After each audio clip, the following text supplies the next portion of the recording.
So, ang mga lalabag po sa City Ordinance number 51 series of 2018, meron pong mga penalties yan base sa ordinansa. Okay, so ang first offense po ay a fine of 2,500 pesos and 1-day community service. Ang second offense po ay 3,500 pesos and 3 days community service. At ang third offense po ay 5,000 pesos at 1 to 6 days of imprisonment.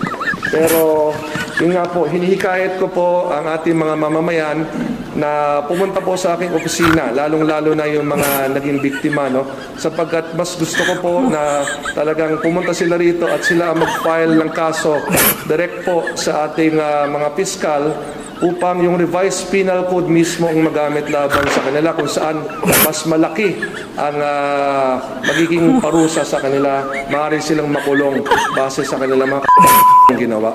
Kasi po ang ating city ordinance, meron ng limitations po yan pagdating sa fines and penalties, no, based on the local government code. Mas malakas talaga at may ngipin ang ating revised penal code. Kaya mas gusto ko na yung mga ito na nanggulo sa ating kapistahan ay makasuhan base sa revised penal code.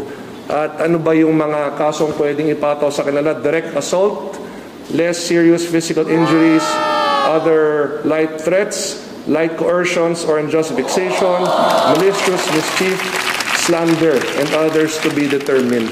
Kaya yun nga po, ang aking panawagan sa lahat po ng nabiktima ng mga ilang mamamayan natin na ng gulo noong panahon ng kapistahan ng San Juan at kapistahan ng San Juan Bautista.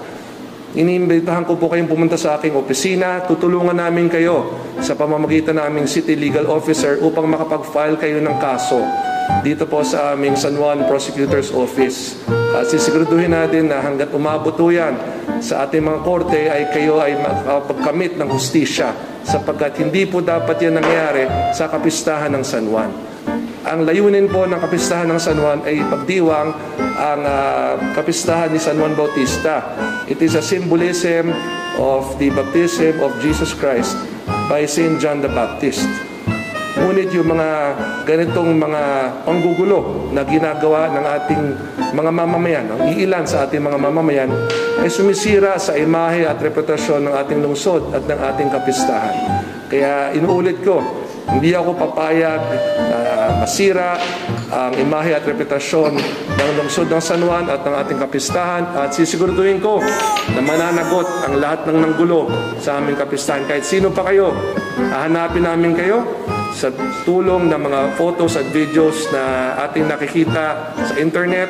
At kung meron pa po kayong mga pwedeng ipadala sa amin ng mga photos at videos at kung matulungan po tayo ng publiko na ma-identify kung sino mga to upang isa-isahin natin malaman kung sino sila at mapatawan ng mga karampatang kaso sa lalong madaling panahon.